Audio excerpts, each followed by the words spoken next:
the fear, it's natural for any individual to be terrified of dying on some level. Like we're programmed to stay alive for as long as possible.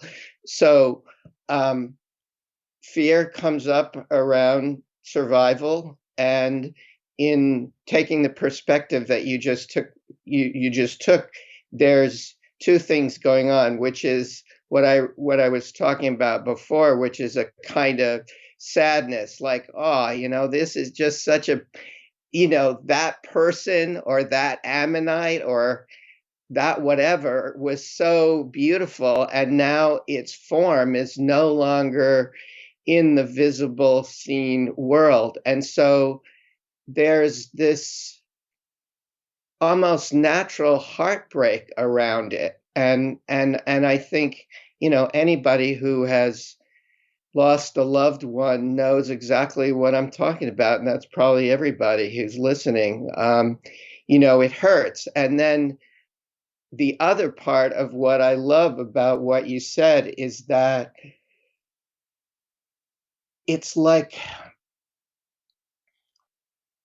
we start to learn that death is not the great bugaboo, the end of anything, and that in actuality there is no such thing. There's death of forms, which is a temporary phase change, where it comes in and out of this, yeah, in and out of this.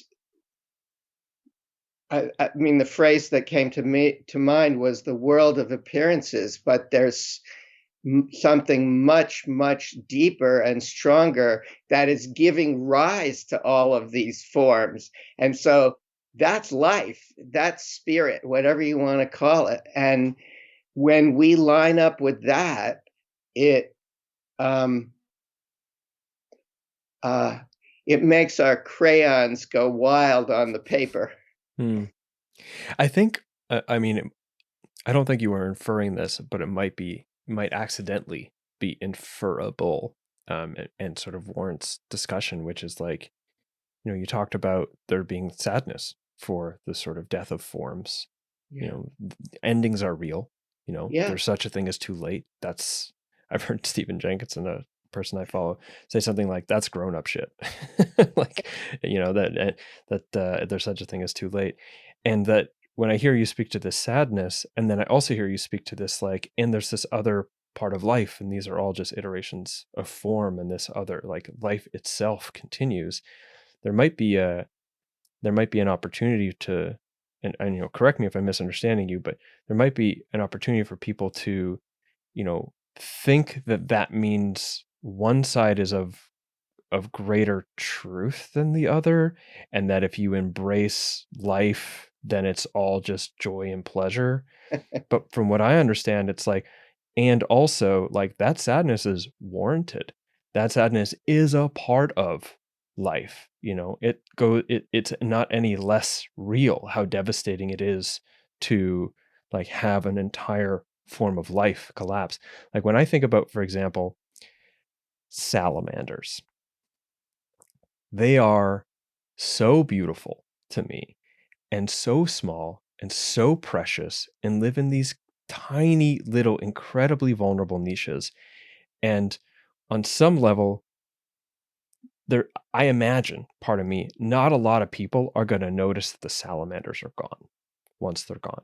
Mind you, they might notice the cascading ecological consequences, but you know um, but they won't notice it. And and when I think about that, it absolutely breaks my heart, because they're just this beautiful, vulnerable little creature, and this, basically, the arrogant blundering of humanity is threatening to their wipe them extinct to a certain degree through destroying their habitat. And that I can sort of trust in life, and I can be devastated by that at the same time. And that, I've also heard Jenkinson say something like, the only way to get less heartbreak is to have less heart. Right? And so the heartbreak kind of like, it's a package deal with being alive and awake to life, right? I could never say it that well, James. Thank you. It's beautiful. I bet you could, Seriously. Sky, to be No, honest. Yeah. it's beautiful. I I I actually started to tear up thinking about the salamanders, and I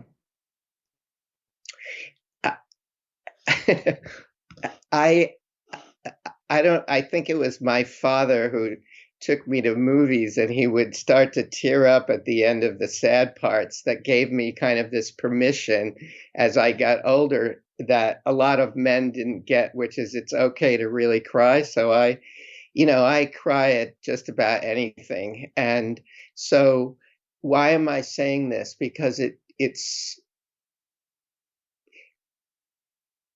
yes, exactly. When I really um, open up to the the devastation, the loss, whatever is happening, to form life, if you will, the life that I see and I feel. Um, I Yeah, I feel my heart break, and then it opens. And so as we're talking, I realize I haven't ever suppressed that. And so it's very important for everybody on all different levels, to let the river of life, to let our tears flow, to really feel that heartbreak happen, and not feel like, oh yeah, we just got to be strong and line up with life, and whatever. Like I think that clarification is spot on. Yeah. I mean, easier said than done, though. There's the I mean, with respect to like letting the tears flow, letting the grief come in. Yeah. It's I grief as like grief might come naturally, but we don't grieve well by default. you know It hurts, James. right, It hurts. exactly, yeah.